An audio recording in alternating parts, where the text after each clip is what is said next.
Viešieji pirkimai. Žibintai pletkina, kad jau naktis. Išblyškus gatvė publikuoja šią idėją. Projektą finansuoja Juodas kambarys, o pasirašo baro langas patarėjas. Raudonas lūpdažis, parfumas, 3 žinutės, sulaikiusi kvėpavimą vonia, laukimas, kurio gali ir nebūti. Teatrališkas, brangus ir toks saldus, kaip mėlyna vyšnia. Akių rainelės sveriamos ir be kauliukų, dėl jų murkimo statoma suma, praėjusių naktų ir praloštų staliukų.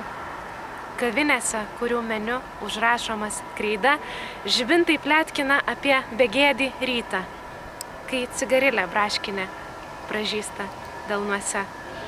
Aš tau kaip tyčia, taip norėčiau pasakyti šitai. Bet mes tiek kalbam, dūmai vysta ir pasirodo, lėšų nebėra. Mirtis parke. Vaikų namuose žmonės laikė paukščius.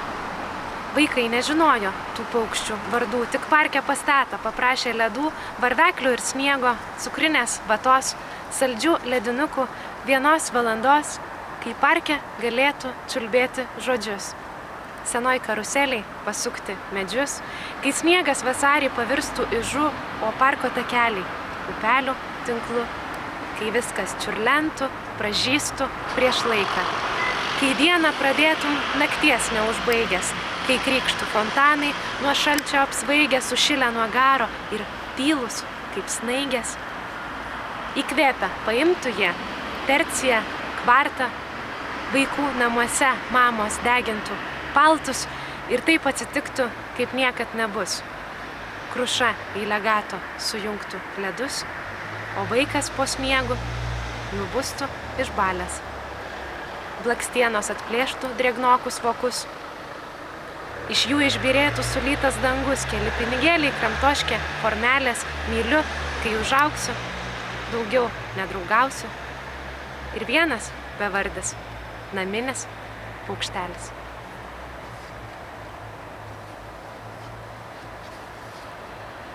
Koordinatės X ir Y.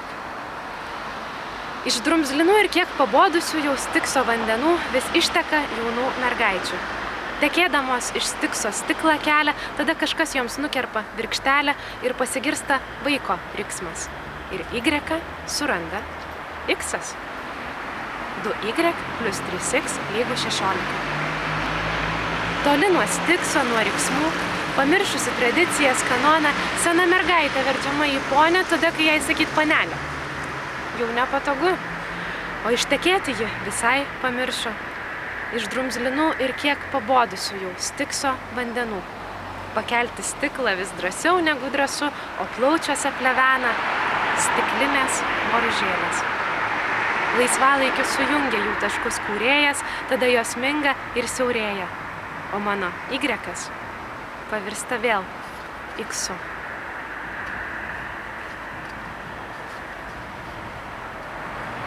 Tik, tak, tek. Teks vilneliai tekėti. Tik, tak, tek. Lediniais miesto žibintais, laidais virš žmonių pakabintais. Tik, tak, tek. Vilnelė, kur buvus nebuvus uodega pėdsakų šluoja, plaukai už šakų miestui kliūva ir jūros ligas simuliuoja, išplaukia guminiai ančiukai, basutė, žuvis, liemenukas, keli buteliai be žinučių ir 5 karbonkės alaus. Taip tenka vilnelėms tekėti.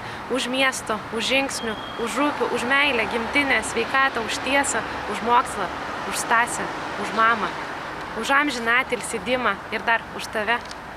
Vilneliai basa ir beskėčio, sena stiklių gatvės Madona, You Like a Virgin paleidžia, balioną be helio, vainiką, atodusi lengvą, muzoną ir laiko tik tiek, kiek te lieka. Tik, tak, tek. Lediniais miesto žibintais, laidais ir žmonių pakabintais senam Bernardinų sode. Dabar skaitysim ką nors iš trumpų jungimų. Aš galiu su tavim pažaisti, tu gali pasakyti skaičių nuo 1 iki 7 kokį nors? Taip. 7. Gerai. 7. Ir visomis gatvėmis Vilniuje, parkais ir kalneliais pradėjo lakstyti juodo rašalo šunys, palikdami pėdsakų daugtaškius, pavirsdami šalto proto pramanų srautu, Vilnelės paviršiuje sulipo mergaitės. Dar kokį nors sakyti. Ir 8 galima sakyti iš tiesų jo. Ne... Bet dabar jau 3. Dabar jau 3, sakysi, gerai, nesakyk Kriština. 8 po to. Po 3? Ne, o jau 8 aš pati neskaitysiu, dabar jau po to aš sakysiu skaičių. Gerai? Gerai. 3. Neris išklota baseinų plytelėmis. Tomis plytelėmis reikia eiti į universitetą raudonai lakuotais nagais, raudonų maudymosi kostiumėliu, raudonomis lūpomis, raudonom akim, raudona įrašymo lemputė, raudonų dešimtuku kampe sąsiuvinio, raudona kontrabandinė Marlboro, raudona persijungiančia į žalią, o po to į mėlyną baseino vandenį.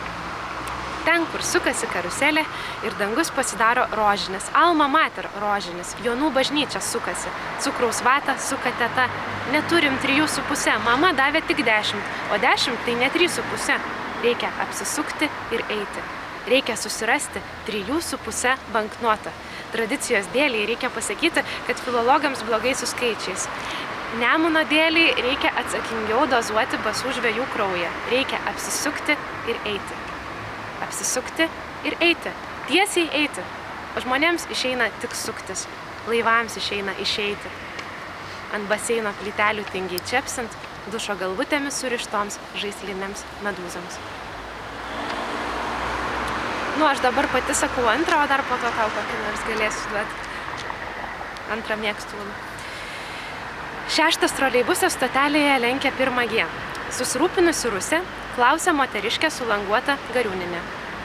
A Европу он проезжает? Moteriškė su languota Gariūninė tyli, atsega tašę, pasirodo berniūkščio galva. Tada veizolai, tada rankenos vietoj delnų ir mėlynai nusidažęs liežuvis, įspjaunantis samprotavimo rašinio temą. Kodėl žmogus nemiega naktį?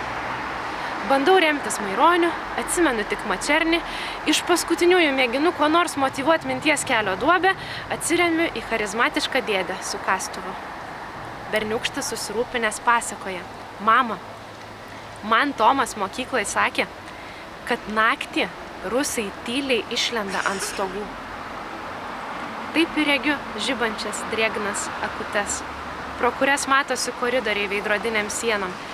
Kaimynų vytukas prarijo matriošką. Būtų nieko, tik dabar visi bando vytuką kur nors įdėti. Vaikas 3 mėnesius slapstosi, išlenda tik naktį, užlipa ant stogo, pažaidžia senais apdaužytais žaisliniais tankais ir vėl savin sulenda. Ar kada susimastėt, kaip jaučiasi paskutinė, mažiausia matrioška, į kurią jau nieko nebegalima įdėti? Kokia euforija apima troleibusą, kai jam pavyksta pralenkti greitajį. Ir kokia menka ši pergalė, kai vis tiek niekada negali išlipti Europoje. 1. Ankstus rytas, dar prieš saulei patekant. Nusirengiau savo baltą apgamėliais prie raumenyno prisektą odą. Susipyliau juos į dėžę nuo ilgų aulinių batų. Kairį batą sumaitinau liukai, kurią laikau permatomų šinšilų narvelyje, o dešinį išmečiau į šulinį. Tada visiškai lankščiai ir diplomatiškai pavirtau penklinę. Ilgomis veikosomis žvelgiau į stipriai rytų veikiamą kiemą. Vietoje šiltnamio ant žolės stovėjo didelis stiklinis balkonas, pilnas vandens ir lelijų. Ketvirtiniai su tašku toptelėjo, kad balkonai yra tiesiog dideli akvariumai. 8 pametė dėl šios idėjos galvą ir mane apleido. Grakščiai apsivertusi ore pūkštelėjo į balkoną, o aš lankščiai ir diplomatiškai vėl atvirtau į save. Apgamėliai greit sudaikstė lelijų žiedus vaidinusią odą. Balkone išnyko visos rečiausios koralų rūšys, jame skyrėsi jūros ir amžinai užimtą signalą ošė kriauklės. Nepradėsim iš to. Kad ir vėl galėčiau vaikščioti, aš balso nedaviau. Trešnėmis dažytom lūpom pakštelėjau rinkimų biuletenį ir jis pavirto varle. 5. Jis dirba privačiame pašte. Paštas namuose, namai pašte. Jis dirba privačiame pašte. Jis pasisveikina ją pabučiuodamas 2 kartus į žandą, kaip prancūzai daro. Jo mama ją pakviečia į svečius. Ateik pas mus, pašoksime, noriu matyti tave pas mus sėdinčią iki ryto. O kaip sėdėti, jeigu reikia šokti, o kaip šokti, jeigu reikia sėdėti, ji nusišypso ir pasako, kada nors. Bet tą patį vakarą atsiduria baliuje. Susirinkę visi kaimynai ir tetos visi groja šaukštais ir šakutėmis. Dzingt, dzingt, dzingt. Šaukštais ir šakutėmis ir groja Cicino meilės laivas kitam krante, pirmadieniais šoka salsą, o trečiadieniais bliuzą. Tas kitas iš šokių paštininko baliuje suranda ją ir paštininkui tiesiog nebelieka šansų. Tas kitas pasako, kad palydės ją namo, na, o paštininkas lieka namie. Tas kitas su ją daugiskaitos trečiajame asmenyje yra jie ir jie eina. Tas kitas sako, kad turi daug jaunesnę žmoną. Jie plepa šį beitą. Tas kitas pasirodo turi daug jaunesnę žmoną. Jie plepa šį beitą. Tas kitas traukia daiktus iš kuprinės. Ji pilna žaislų. Plastilinas, žaislinis fenas, burbulai. Tas kitas pabrėžia, visada turiu su savim burbulų. O jei dar tikras šampanas, tai ji... Oi, reikėtų netgi užkimšti vaikams ausytes. Ta proga atvažiuoja autobusas. Jį įlipa tas kitas, visgi vienas. Galima atkimšti ausytes. Ji išvažiuoja aplankyti senelės. Ten randa 3 šunis, apie kuriuos niekada nežinojo. Jos niekas nesupranta, juk tie šunys visada buvo jų šunys. Tie šunys visada buvo jų šunys, nevalia pamiršti. Tie šunys visada buvo jų šunys. Pasirodo dar vienas, vinių prismaigstytų veidų. Tada jie per lietų išvažiuoja prie jūros, Aibė ieško plovo su kukuliais, tas kitas turi daug jaunesnę žmoną, burbulų, groja šaukštais ir šakutėm. Noriu matyti tave čia sėdinčią iki ryto, žaislinis fenas. Jis sveikinasi pabučiuodamas 2 kartus į žandą, kaip prancūzai daro. Dzingt, dzingt. O viskas prasidėjo nuo privataus pašto. 4. Šachmatinėje prirūkyta. Įeiname sulošti partijos. Kaip tik viena lenta laisva. Prisėskite, jaunimas. Prisėskite, mūsų ateitis. Jūsų rankos įsiskiria. Prisėdate prie lentos, tik jums neliko figūrėlių. Žaisite lošimo kauliukais, jaunimas. Jie irgi juodi, balti. Lošiam šachmatus lošimo kauliukais. Atsiloši krėslę, šachmatiniai prirūkyta ungurių. Jie visi juosvi, dar šilti ranguose aplink kėdžių ir damų kojas. Darau ėjimą. Klaida. Rūkytas ungurys krimsteli man į blauzdą. Mulatas įeina į patalpą. Mano parfumas, suklijavęs mudviejų skruostus, stingsta kaip momento klijai. Skruostų nebeįmanoma atplėšti. Kauliukų nebeįmanoma atplėšti. Unguriai prilipo, nebegali sliuogti. Dūmai pavirto pelenų snaigėmis, bet negali kristi. Prilipo prie šviesos, kuri nebesklinda. Akys nebemirksi, nes juose smėlis. Banguoja smėlio jūros. Aš šiame stingulyje aktyviai galvoju. Smėlio jūros yra sudėtingas reiškinys. Jeigu ir jūra, ir pakrantė smėlis, kaip žinoti, kada jau įbridai, o kada dar ne? Žarstomo smėlio garsas. Lyg purslai taškytųsi. Be šansų išeiti iš šachmatinės. Net jei kas mestų kamuolį, net jei sušuktų šansas, prie rankturių prilipę pirštai jo nesugautų. Jei kas mestų kamuolį ir sušuktų šansas, tai tiesiog sudaužytų šitą paveikslą. Pažirtume į galybę smilčių, išplauktume smėlio tsunamiais. Po mus pasklistų 8 vingiuojantys rūkyti unguriai. Gintarų rolę vaidintų momento klijais aplipę lošimo kauliukai, niekas nebežinotų, kur jūra, kur krantas. Jeigu pamatysite prirūkytą šachmatinę, neikite.